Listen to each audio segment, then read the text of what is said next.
and welcome to our little corner of the internet. We're so excited you're here. I'm Charlotte and this is my husband Carl, along with our cheeky little boy George and our crazy Cocker Spaniel Arnie.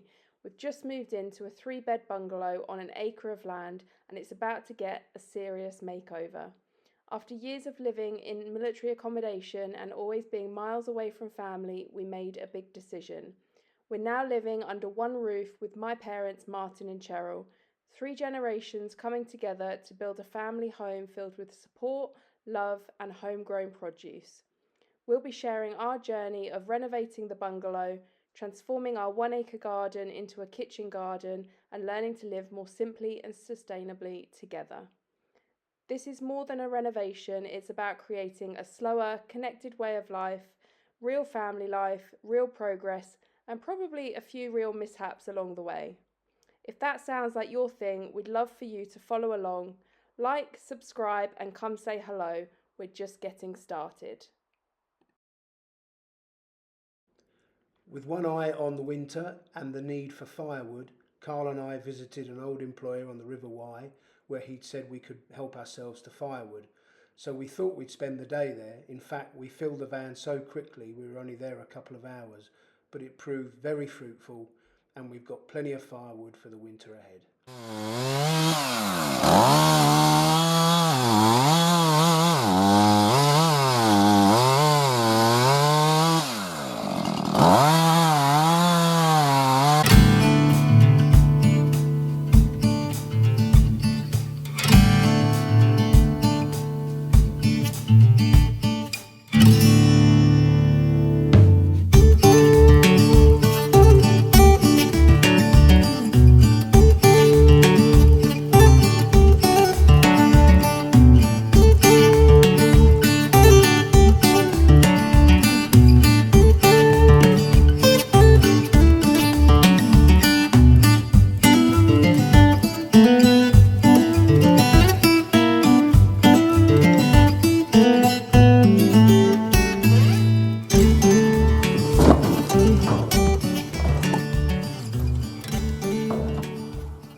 As I've mentioned before, the area with the long grass will be our kitchen garden, and of course trimming it, clearing it, mowing it and then covering it takes time and money. But this is the first step. We're clearing the long grass and in time we hope to cover it all, ready for growing our fruits and vegetables. Well, this is a fairly important moment. Apart from this one strip which we're suppressing the grass ready to put the first beds down, we have now done the initial trim of our first part of the kitchen garden. So those stakes over here are just marking out where our greenhouse is going to go. I know we already have one greenhouse, but the one in the middle there will be partly for growing and partly ornamental and partly for Christmas dinners and parties and what have you. From the Acer on is going to be the orchard. So we've just got that lower part to do.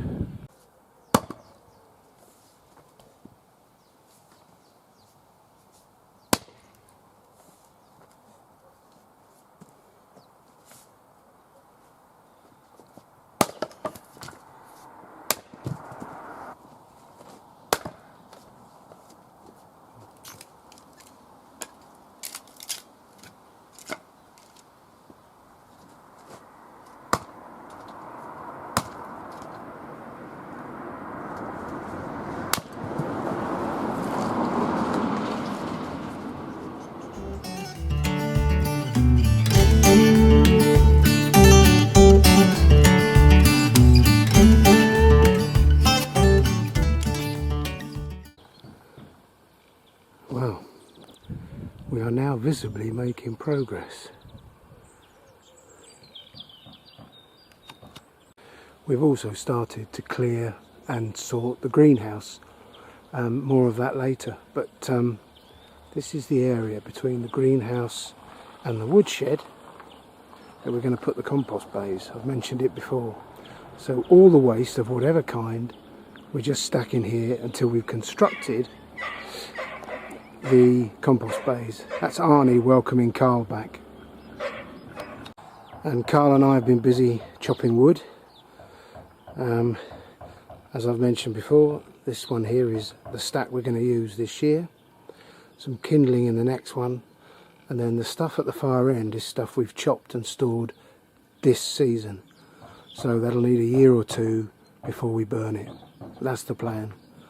And then I'm putting up a rough and ready tool store so that I've got somewhere to work out the rain. So this little shed is a real asset. It's all made out of pallets. So well done to the previous owner. More kindling in here and more logs to process. The work is never done. Right, this area up near the house gets my attention next. Scruffy area.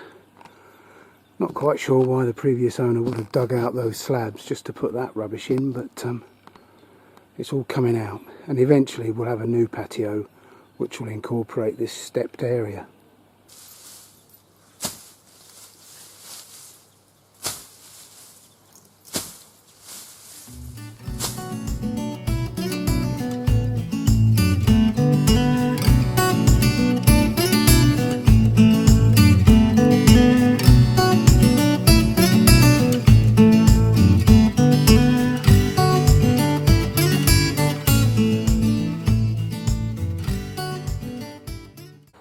Well, for the time being, that will do. I think maybe I'll bring some slabs from the allotment and just roughly fill those gaps because it looks peculiar. But somewhere to sit that you don't have to walk across the wet grass. Job done. What's next? The previous owners left this. Don't know what we're going to do with that. And so to the greenhouse. First thing I did was take away the wooden slats because they were greasy and slippery. So I've put down some breeze blocks, dug them in, so it's made a solid step. And I'll get another block, a slab either side, and I'll put some plant pots and make it a little more attractive. But inside, more importantly, Cheryl has made a start on cleaning all the glass and polypropylene panels. Long way to go, but she's made a start, like I say. Inside we're going to put, in fact there's a slab there that shows a central path of slabs from the allotment, and then either side we'll have a curb made from these pieces of wood, and then we'll have two soil beds running left and right. They'll be quite deep and wide, so that come next spring we can plant up lots of indoor greenhouse tomatoes. We've yet to discuss what kind or variety, but everybody's very keen on the crimson plum, blight resistant plum tomato, and we'll be growing lots of them outdoors like I did this year, and they were very successful. Well, they still are. Right, fortunately for us, this greenhouse is very large and has this end section unusually. I have seen them before, but you don't come across it very often, but this one's got it. So I've made a sort of a sewing station inside. This was something I had in my shed and I used it for potting, and I'll do the same here. And then I'm making a shelving system either side to keep all the pots, trays, etc.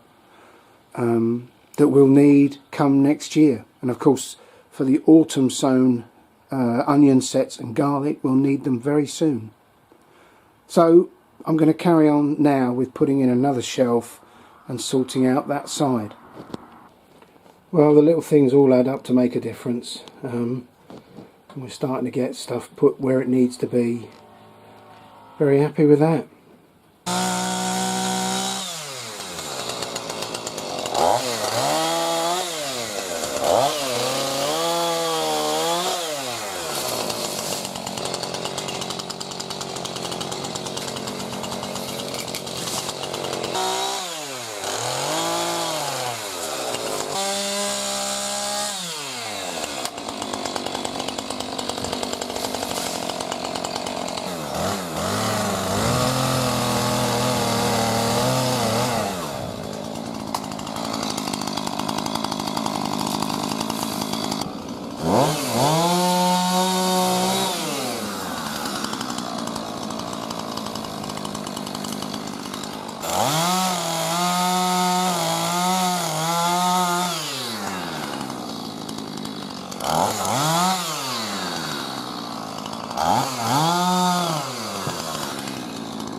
because I'll never get him in otherwise to decorate our bedroom. As you can see, it desperately needs doing. I stripped the wallpaper off the other day and the wall still looks a mess. So fingers crossed you'll get it done in the next few days. I think it looks fine myself. Nice pink walls. You love pink, your favourite colour. I am prepared to paint over the pink. And it'll be done in 3, 2, 1. So much nicer. Even I admit that. We've decided with this soon-to-be flower bed to give it the same cardboard and mulch treatment, because there inevitably are weeds and grass coming up. So this will help suppress it. That's the plan. And we've already got quite a few bags of compost, and we'll use that to mulch and to weigh down the cardboard.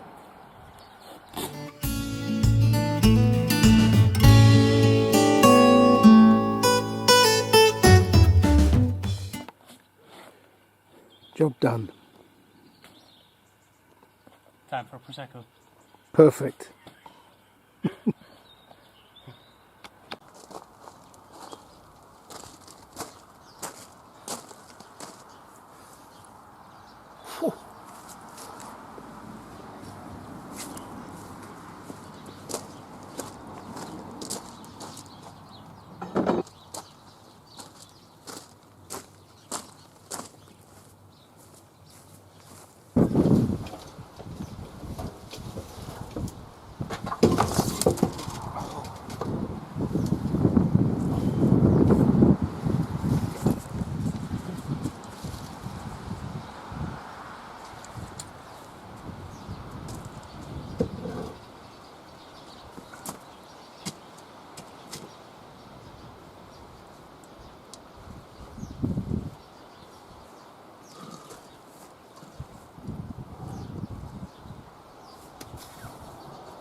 Here I'm putting together a very small formwork, 4 feet wide, the length doesn't matter, so that when we come to put the soil or the compost down for the no-dig beds, we'll put them into this frame, compress it with our feet, and then that will keep the edges nice and sharp. George, here. Here we go then. There we are. You pass me one. Ta. 2.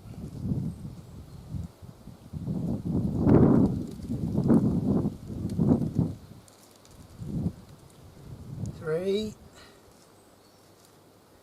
Of course.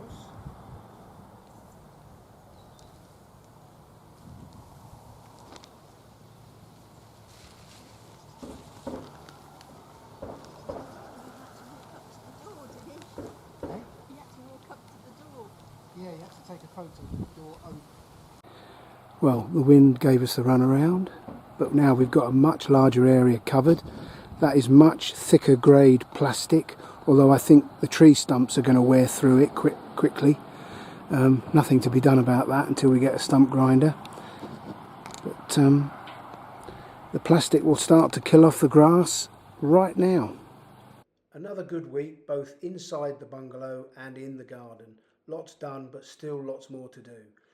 I hope you enjoyed this episode, and if you'd like to see more, please join us again next week at the Homegrown Haven.